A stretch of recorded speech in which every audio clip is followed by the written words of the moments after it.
Here you go. Very good.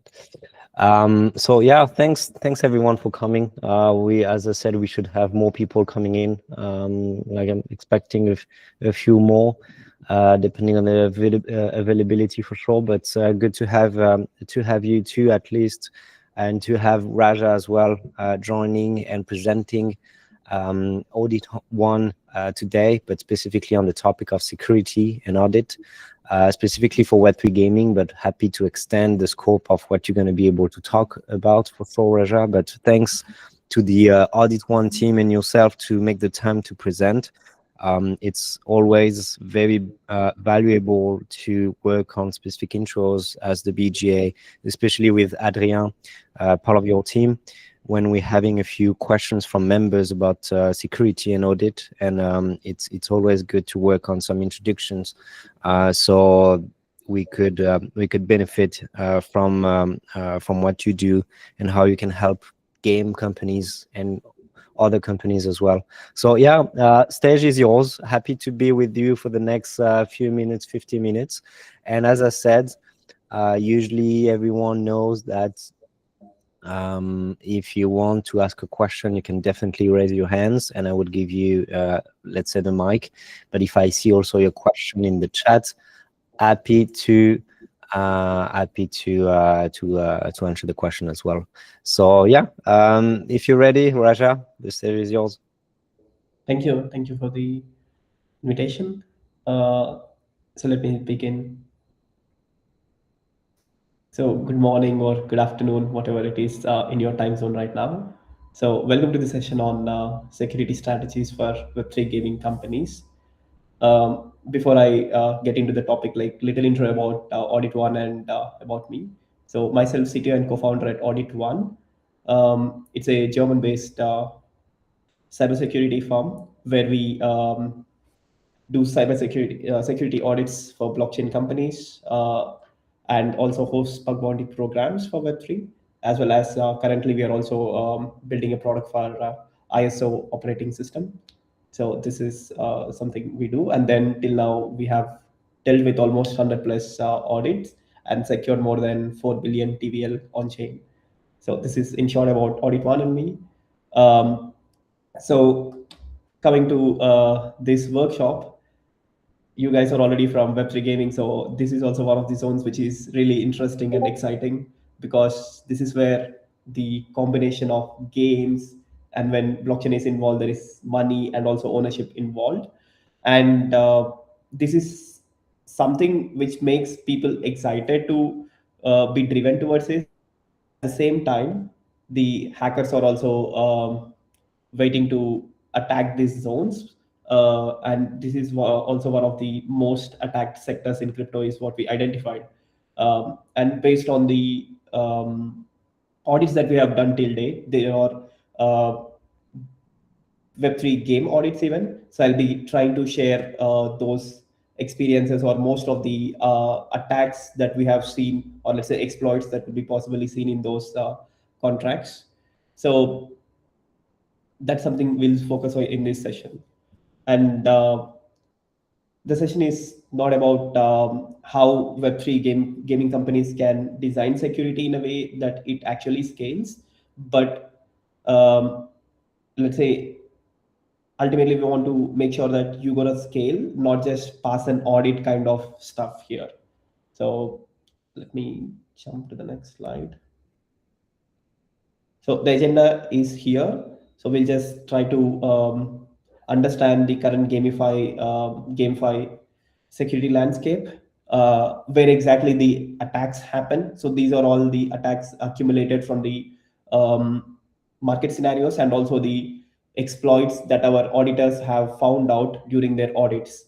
And based on this, we'll also try to identify the threat landscape that has been evolving with AI even a bit more, and then deep dive into best practices that you can put up into your gaming project, so that you can be secured on production. So, and at the end of the session, we'll also talk about how one can build the long-term user trust in the Web3. And so by this end of the workshop, what I can assure you is that you will be able to answer one of the questions that might be going around you for your project, that is like, is my web3 game ready to handle the real world attacks, is something which you will be able to answer based on this. So firstly, let's talk about the current scenario. So I think like most of the crypto GameFi projects or play to earn models, um, that's something which is also making people get a lot of traction, or users get a lot of attention towards it.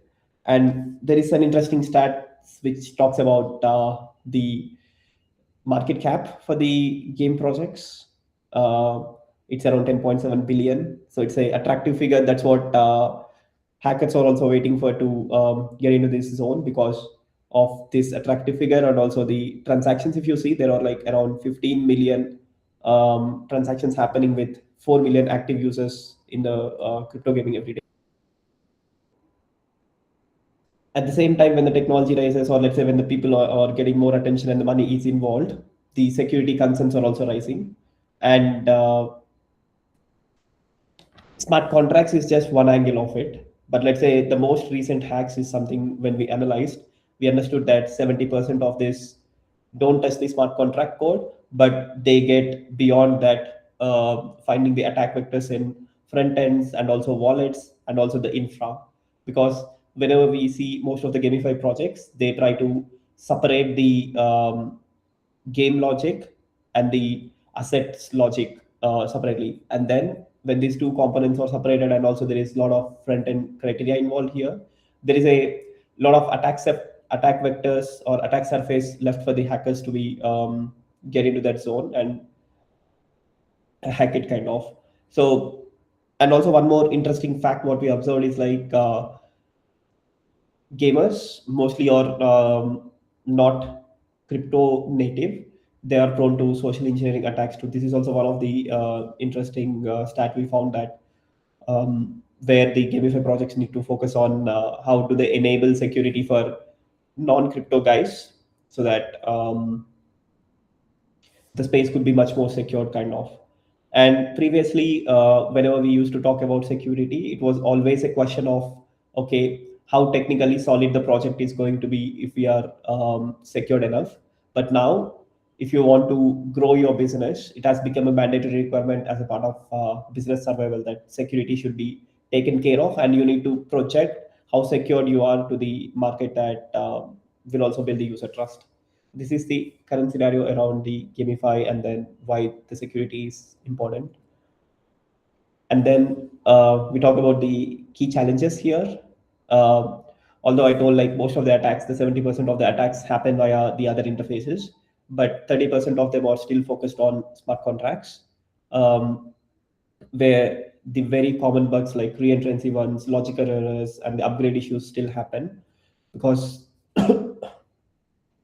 in the smart contract side, the libraries are evolving in such a way that they can avoid some sort of logical errors, but let's say in code. But when you talk about the business logic errors, that's something which is costing the Web3 companies a lot. So the first challenge is like exploits happening in the smart contracts area, which constitute to 30%. And this is not the only part. If you talk about general web3, that's fine, but let's say when we come to the game projects or web3 games, the NFT vulnerabilities is one of the common thing that we have observed, where the metadata could be tampered, a proxy NFT, and mint was abused, and then royalty bypasses happen. So this is also one of the key challenges that if you're designing a web3 game, you definitely need to look into. And then wallet and signing attacks. So as I told you, like most of the gamers who come to play web3 games are not so crypto native. They just see the XP and then the real value in the crypto and then come. But let's say they just understand the very basic concepts of wallet signing and etc. And recently the abuse of wallet signatures have made a lot of hacks, or responsible for the lot of hacks happening in this space. And then economy exploits. So as it deals with the real time price, Arbitrage was one of the issues, and then Oracle abuses were also happening. This is something the GameFi project is GameFi projects are affected with. And then botting and cheating. This is a very common scenario because even on normal Web3, the snipers and etc. attack.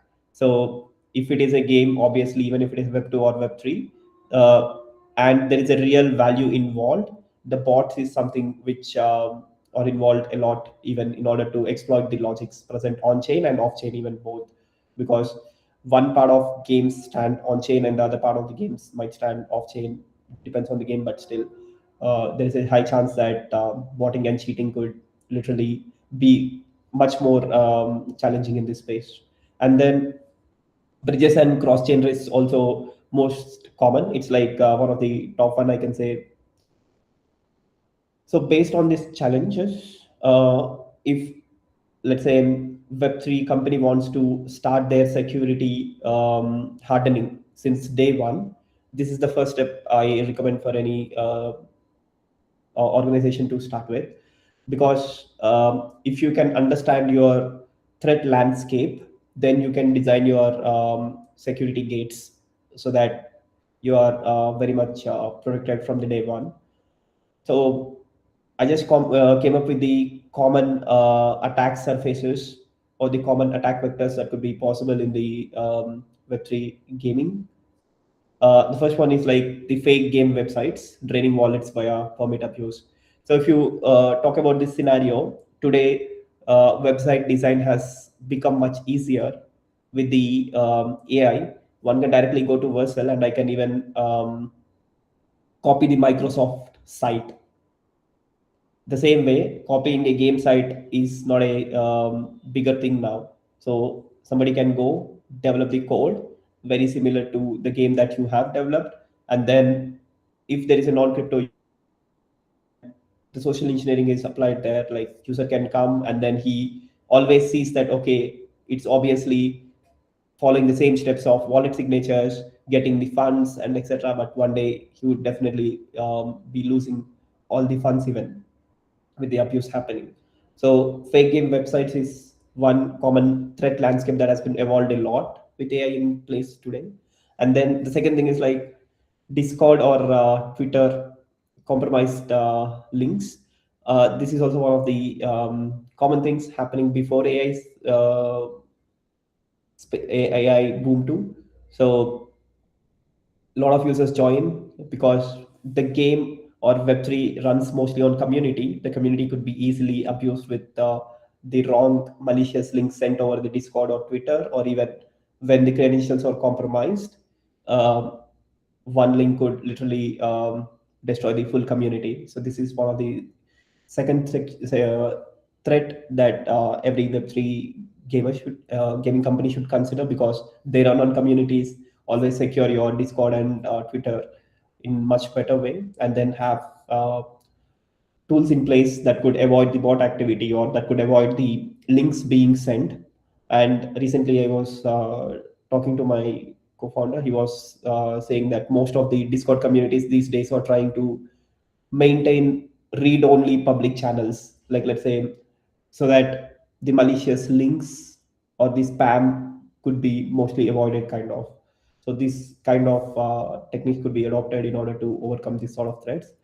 And then the third one is like front-end supply chain attacks. So this is a Web2 attack, but still makes a lot of sense in gaming companies, because most of the activity happen in the front end, but the reward system will be working in the back end.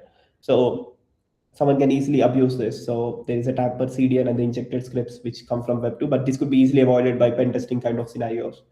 And then, give me a second, sorry.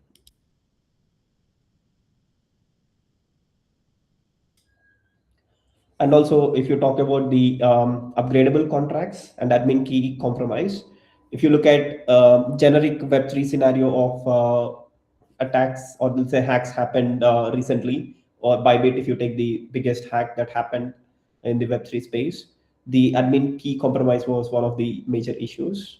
And then upgradable contracts. if they don't have proper access controls to who can address the change or who can make the change, then obviously the exploit was possible, and then um, it could lead to a very serious concern. And then you have like MVV attacks in game marketplaces. That's a common one.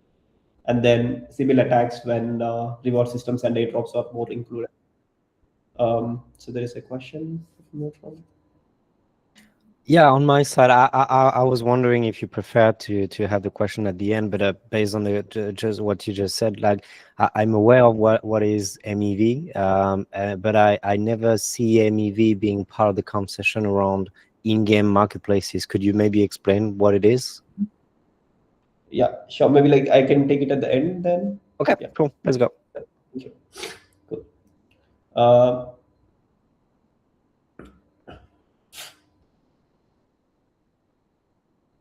okay.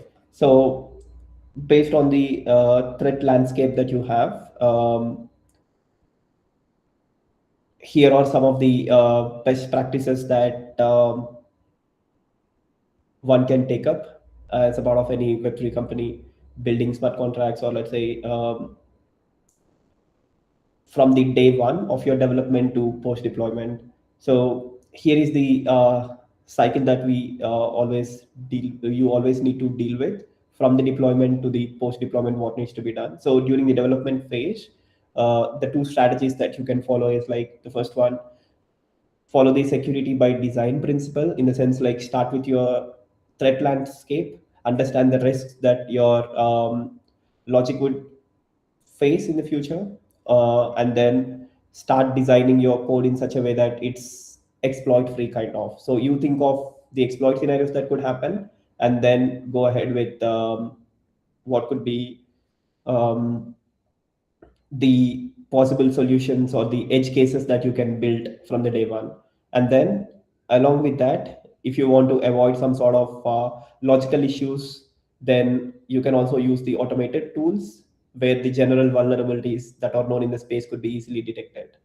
And then during the pre-deployment, just before deploying onto chain, what you can do is like you can go for a complete security audit where the white hat hackers can look into it and then understand, um, let's say, are there any more possible scenarios that you might have missed out during the automated tools, and also the threat landscape that has been evolved in recent times.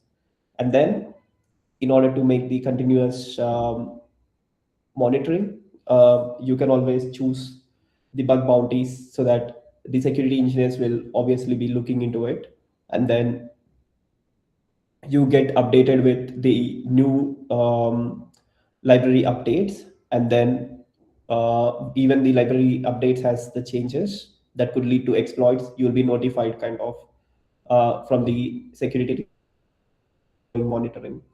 And once your contract, after these two things are there, your contracts are on chain, let's say. Once the contracts are on chain, maybe post deployment, after deployment even, there might be some possibilities of attacks happening still, however how perfect your code might be. So what you can have is like how to respond to when the incident happens, and also try to have at least an on-chain monitoring solution that could help you track if there is any malicious activity going on. Because these days the on-chain monitoring is also able to let's say stop, or let's say alert the users and also companies to make sure that they don't they are notified as soon as the hack is going to happen or the malicious activity is recognized on chain, and then take a quick actions accordingly. So here are some best practices as a brief, but let's say we can deep dive into it in the next steps. Yeah. So the first thing is like security by design. um, Firstly, let's start with the smart contracts, because that's where, let's say, you finalize the how the game should look like, what's the economic engine of it, and then what should be the assets involved with it. And then the next step you go with is like in the development, the smart contracts is something that you start with. So whenever you're starting with smart contracts, here are some best practices that you can adopt. Uh, the first thing is like always verify any state changes. Make sure that all the edge cases are tested, and then the access controls are in place with respect to what users of the game should be accessing, and then what admins should be accessing to make enough upgrades is something that you can check it at the first point. And next, there are gas optimization and unused functions being removed, because that could be a serious threat if an unused function could make a exploit possible. For this, you can also run the automated tools, not an issue, where you get gas optimization issues and also the unused functions that doesn't make sense in your logic. And then sometimes when you are importing libraries especially, make sure that the parent contracts doesn't have any security flaws and they are tested good enough, because I mean they're not like pretty much best standard libraries that you have like OpenZeppelin and etc. But still, if you feel like for your logic you used a library or a downgraded library, not an upgraded one, then maybe make sure that the security threats are well addressed in that particular case. And then in terms of this is something that you can check, like NFTs when you're launching kind of have some unique factors, so that check a case where like can these assets be duplicated kind of, and then check can the trades be manipulated.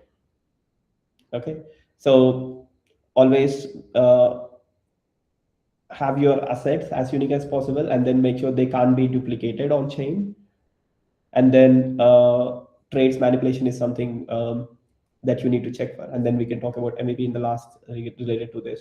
And then also make sure that your NFTs minting and the upgrades are well managed. For example, in terms of minting, there might be some NFTs that could be soul bound, or there could be some NFTs where it could be transferable or should be burnt as a part of game being progressed. So make sure that you take care of this logic of how the NFT should behave. What's a characteristic of that NFT in terms of being soul bound or let's say transferable kind of. So this is with respect to in-game assets that you need to take care of. And then if you're building cross-chain, whenever the transactions are involved cross-chain. So one of the major reasons of crypto losses, you might have heard like 3-4 years back, the bridges were the major reason, but now it has reduced a bit in terms of the hacks happening here. So always validate this burn and mint logic when the cross-chain activity is happening. And if you're transferring assets from one chain to other chain, even like let's say the proper burning and minting is happening, is something that you need to look into. And this area is another one, although how anonymous the users are on crypto, and your project is launched in a particular country where the compliance needs to be given attention. Make sure that you comply with that particular country regulations kind of. So especially when you are dealing with player data, if it is wallet connection, that's fine, but along with the wallet, if you're collecting certain amount of personalized PII data, make sure that you always have this compliance checks with respect to the particular country's data regulation. And then from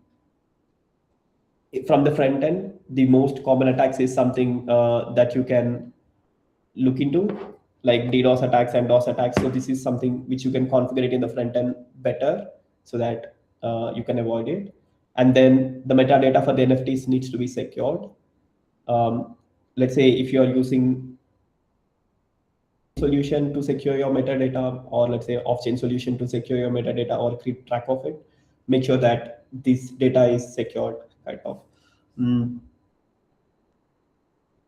And the thing is like, even though the blockchain, the data that you push on chain is always safe, but if somebody could easily manipulate the data that is being before pushed to the blockchain, then obviously the trust of that particular game is lost.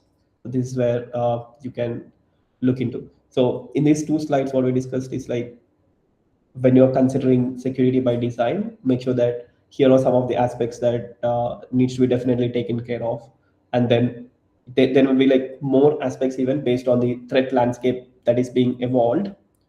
You can come up with more risks that could happen and then take care of it from the day one kind of. And then once your code side is best practices are followed kind of, then get into the um, automated tools. So before getting into audit, it could also help you to fix most of the exploits that could happen, because these automated tools are something which are already trained on the known exploits possible. And these are like static analysis tools. And also we have some dynamic analysis tools powered by AI that could help you to pre-assess the code before you go for an audit kind of. So some tools are already free and open source, which you can run it on your CI/CD pipelines. And there are some tools which you can purchase it at a cost and use it as a test scan, and then identify the vulnerabilities before you push it for an audit. And AuditOne also has one of the tools, which is in app, where you can try out by connecting your GitHub directly, and then check out if there are any possible vulnerabilities.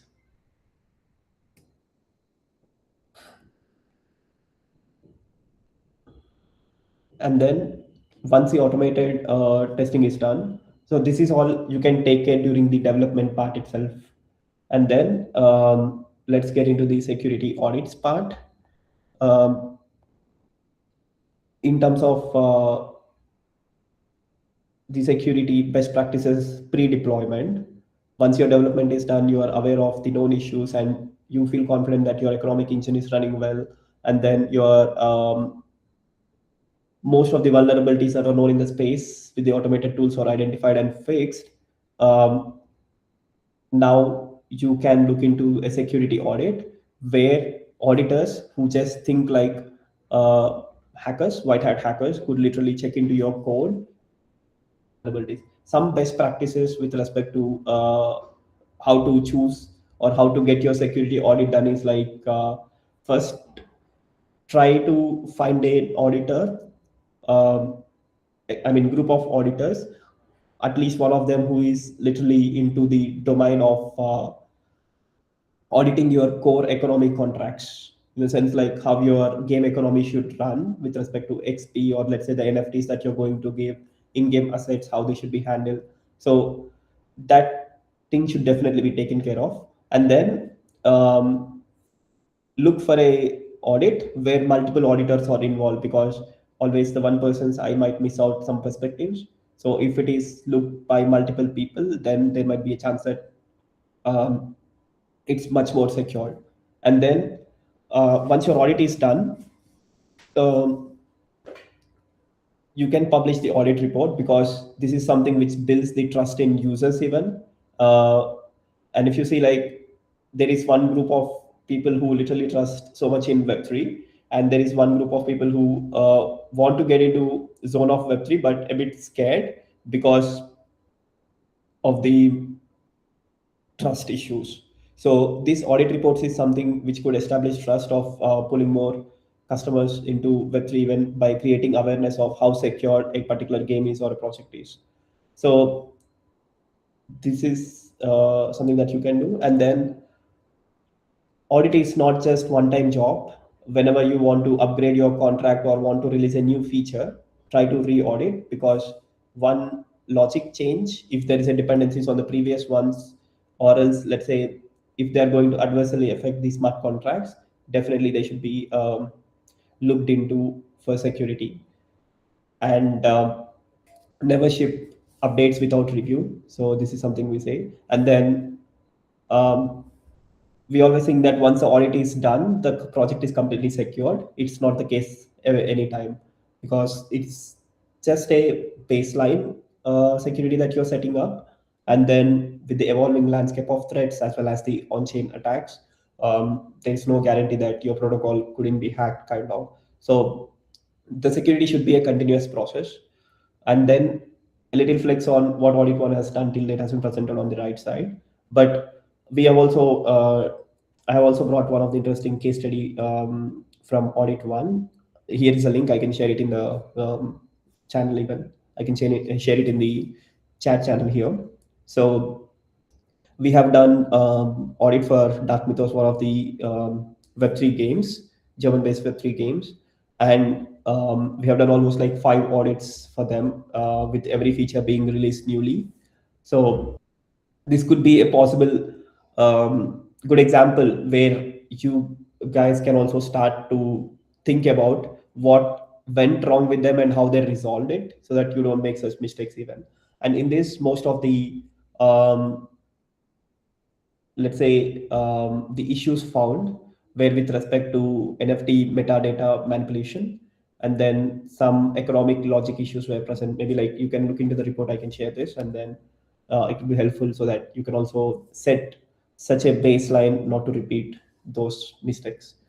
Um, and then as audits constitute to baseline, what could be the way beyond that?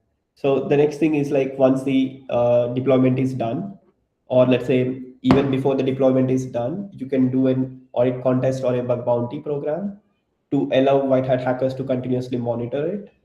The thing is like whenever there is a bug bounty placed, even the hackers with the malicious intents would like to not hack the protocol, but rather come to you and disclose it responsibly, um, to maintain that ethical standards.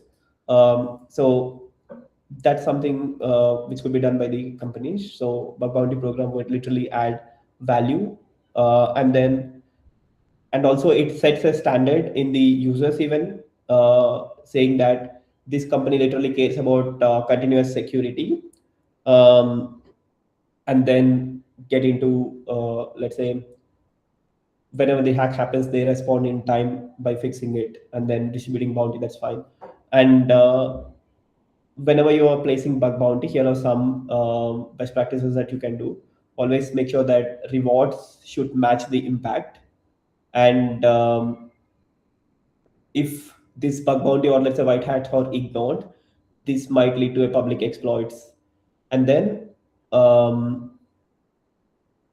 in any Web3 or let's say GameFi, ongoing bounties will work much better than just one-time programs, because even there might be some security guys who might be exploring your games and then finding something. If they don't find a bounty, they might exploit it, but if they found a bounty, like they might report it to you, and then it could be a better solution for it. And then once the bug bounty is also ongoing thing, but on-chain activity is something which could be tracked. Here are some interesting stats, like let's say according to CyberSync, this is a 2023 stat, but still 600 million hacks have been detected by their tool. And then almost it that 515 million could have been prevented. That means like almost 1.5 billion kind, 1 point some billion kind of hacks could have been literally prevented when there is a on-chain solutions in place, like on-chain monitoring solutions in place. And maybe like one of your projects might be having a lot of data being pushed on chain and a lot of activity could be tracked. If you don't find the right provider, even what you can do is like you can set up a minimal anomaly detection by fetching the on-chain data, and then could monitor for the malicious activities happening on chain. So you can build in-house setup if needed, because blockchain APIs are however mostly public. And even if you want to set up your own RPC for your security reasons, you can literally run a job to check this malicious activity or anomaly detection kind of setup. And with today AI, any developer could easily build it in a day, kind of, to check at least minimum basic anomalies that can be detected, kind of. Mm. And then let's say during these on-chain monitoring tools, or let's say if you are identified with a attack, or let's say if you are responsibly notified about a activity going malicious with on-chain monitoring, incident management is something which is definitely recommended, kind of. So this is the good to have playbook with every tech company, so that whenever an attack happens, how they gonna handle the pausing of contracts, how they're going to handle the communications to the community, and then after the hack happened, the postmortem of it, and then releasing the proper public disclosures. So this is something one can look into. And now, like before we go deeper, I just want users to try this activity. So AuditOne has an interesting tool where you can check how secure your project is. So we have a tool called as security checklist. You can go to services.auditone.io and then find this tool of security checklist, where you can enter your basic details of project and the best practices that you are following. And it will tell you how secured is your project and then what steps need to be done next. So if you have time, like you guys can try out now. Maybe I can check if I can open the browser.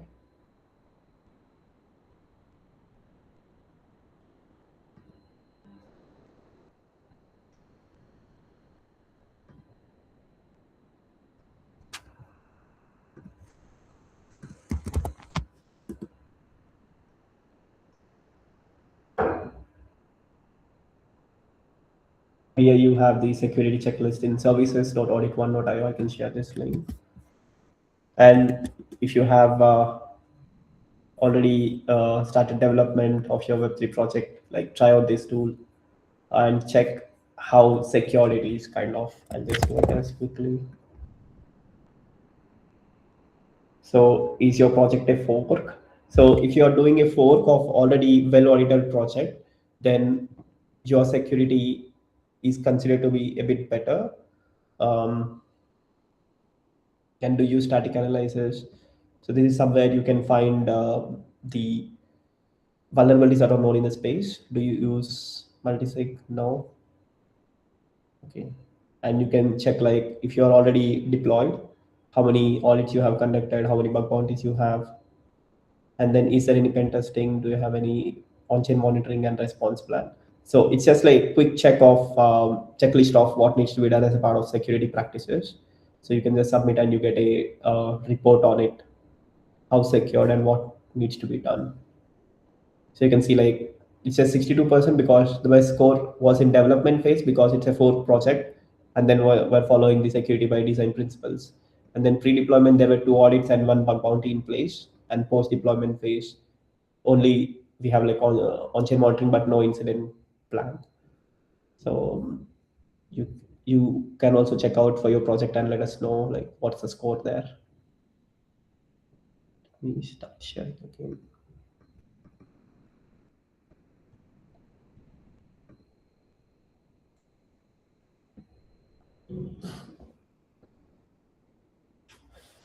And then like for game projects especially, let's say if compliance comes into picture, what can be done is something we can discuss here. So if your game deals with the user data, and then you also want to make sure that the bot activity can be reduced and the user diligence needs to be done for your kind of game, and want to also be compliant with AML and let's say the KYC processes. Um, and this process is something that you can manage it online, even like let's say on chain even. So we have also built certain tools, or you can also build certain tools that could help users to get verified with KYC so that it can avoid the AML. I mean, it can be compliant with AML if you are releasing your project in particular country where compliance matters a lot. And also by doing KYC, the bot activity could be literally avoided. It might be a kind of hindrance for the entry, but let's say once you found that a lot of activity is bot oriented, and let's say the game is used to misuse the money, then obviously you can go for this compliance techniques of doing KYC and then making identity verification on chain. And then when the wallet is connected, then you allow them to pass on to certain levels. So this is something you can look into. And although you do this level of security, uh, let's say, how do you build the trust with community is a question always. So if you are able to do these techniques, the first thing is like, uh, all these security principle that we have thought about, or the security methods that you're going to implement, will create, if you're able to create transparency, the user trust will be definitely increased. And then after you do the audit reports, or let's say after you do the um, let's say bug bounties, they are public however, and that builds the community trust even. And at the same time, if you want to go a bit uh, more deeper, you can also do community engagement activities by doing AMAs and then publishing the educational content on how secure your project is kind of, and how you are avoiding bot activity and etc. with help of the KYC or on-chain diligence checks. And finally, the assurance plans. Um, so if you are also looking for insurance kind of setup for your games, whenever the hacks happen, or at least on the smart contract level, you can also choose the insurance and then showcase it to the public that, okay, if a hack happens in this particular token that you're holding to play this game, you get this money back kind of activity. So you can build user trust in many ways, but security is one of the major zones that I mean the community trust could be built. And finally, let's say Web3 games, most of them don't fail because of the bad gameplay. They fail because of the security issues that are not addressed. And finally, like if you want to learn more about how to secure your GameFi project or Web3 game, feel free to reach out. I have set out the links here, and also a 30-minute consultation could be provided with our CEO who can talk more, and also can arrange a call with head of security if you would like to deep dive into security of your project. So Yeah, thanks a lot, Raja. Super insightful. Thank you very much for taking the time for everything. And in the BGA group, I think everyone already identified who is Adrien. So if you have any questions, definitely reach out to him or reach out to me as well. I can see one question from Christina. Either you want to be on stage, I would say, or you have the question, you type the question in the chat, let me know, but up to you if you have any question. yeah. So in terms of one question like MVV side, MVV bots doing an activity. So it was not more about the game marketplace kind of stuff, but let's say it was more oriented towards if a GameFi project has a token, and then that token could be exploitable to MVV attacks on the trading. So it's a generic Web3 thing that I was trying to discuss, but yeah. Okay, makes sense. All right. Okay, so Christina has a question. How can you avoid the exploit via upgradable contracts, and how can admin key get compromised? How can admin key get compromised? Good question. Like the first thing, whenever there are upgradable contracts, make sure that the access controls with respect to this upgradable contracts are maintained with the admin controls. And then how can admin key get compromised? So before admin key get compromised, what I suggest is like whenever the upgradable contracts are being maintained on chain, make sure that not just one key can make an upgrade. So always have a multi-sig in order to make sure that the upgrades are happening with the multi-signature, so that even if one key is compromised, the other keys could be let's say definitely needed to make that particular upgrade. So upgradable contract exploits could be stopped by having multi-sig in place, and then protecting your keys by using hardware wallets is the second thing. And then how admin key can get compromised. The most in the most cases recently, the admin key got compromised because of phishing attacks or the social engineering attacks, where a website was manipulated, or let's say the process which usually the executives used to follow to make signatures was redirected to another site, and then there the compromise has been done. Even if you take Bybit, that was the case. Like, it was purely social engineering attack, where the original process of how the upgrades need how the signatures was made in order to make the money transfers was manipulated, and then it was hacked. So social engineering is a major cause where admin key can get compromised, kind of. Perfect. Thank you. Would you recommend creating upgradable contracts through a proxy?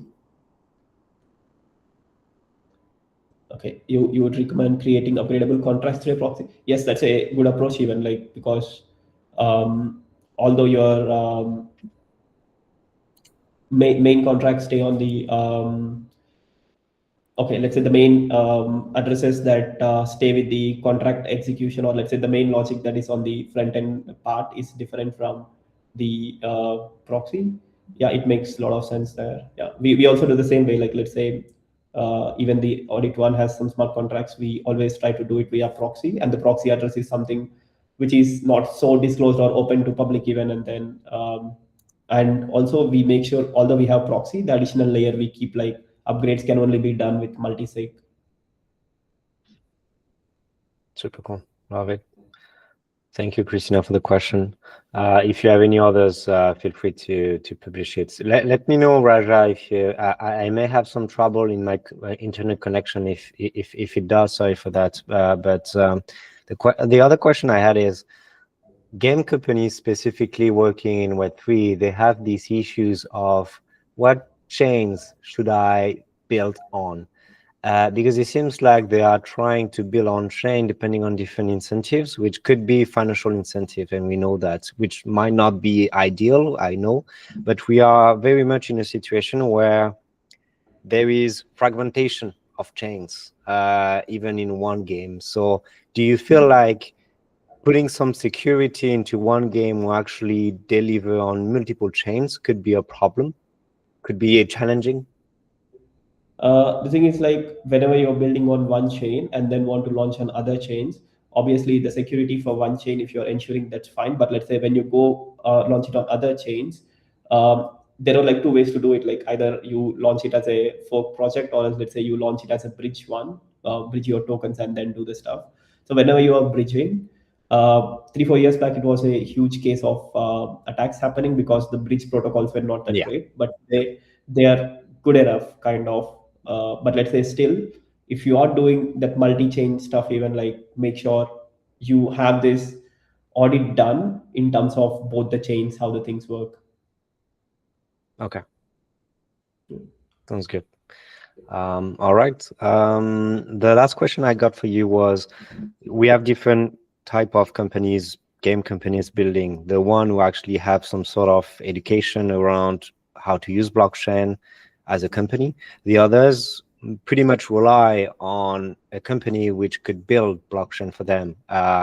So in that kind of situation, the last situation, do you work with blockchain infrastructure to provide them some security activities, so the game company don't have to rely on that security part themselves, but they rely on the infrastructure?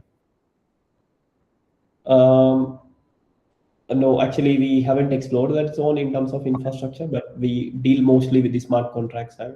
Okay, sounds good. Yeah. All right. All good. Thanks. I don't see any more questions, but really appreciate your time, Raja. It was great. This session is recorded as well, so I will make sure to follow up on anyone who will have question for me or for Adrian, and I would give details to all the members if they want to benefit from the 30-minute free consultation as well. So thanks again for your time. Really appreciate that. It was super insightful. Sure. Thank you. Thank you very much. Thank you for those who came. I know that a few ones came and had to leave as well. So I appreciate you tuning in. And yeah, have a good day, everyone. Have a good end of the day for you, Raja and Roy. Thank you. Bye-bye. Bye-bye.